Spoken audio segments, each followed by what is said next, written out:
Parmi les nouveautés de Mountain Lion, on retrouvera l'option dictée vocale.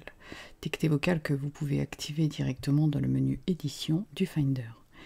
Donc on va dire OK pour la dictée vocale, en sachant que celle-ci n'est pas locale mais bien via le net, donc vous aurez besoin d'un accès internet pour que ça marche.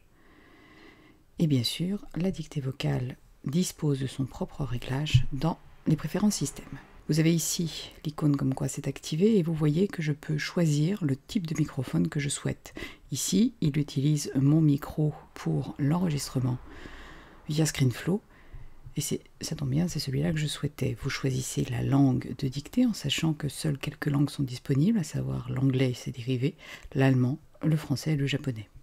La synthèse vocale, elle, n'a pas changé. Vous avez toujours la possibilité d'obtenir des voix françaises en allant les cliquer directement.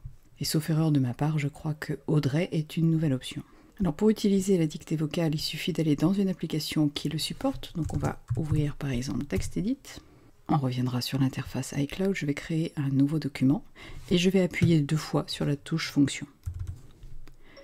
Bonjour, ceci est un essai de dictée vocale avec Mountain Lion. Chaque épisode de capture comprend une vingtaine de secondes, vous ne pourrez pas dicter au-delà et il y a un temps de traitement qui est en fait l'envoi de votre dictée directement sur les serveurs d'Apple, exactement comme avec Siri, et le retour qui va être transcrit. Il n'y a ici aucune possibilité de modification ou de piloter le système par la voix, il s'agit simplement d'un mode de dictée de texte.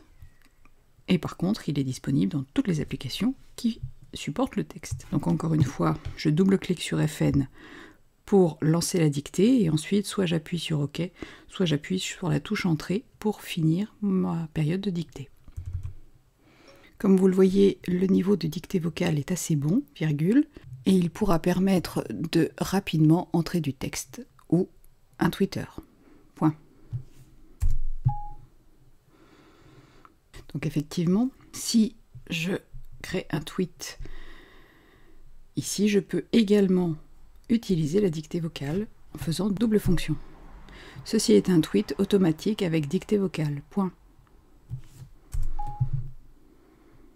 Il ne me restera plus qu'à l'envoyer.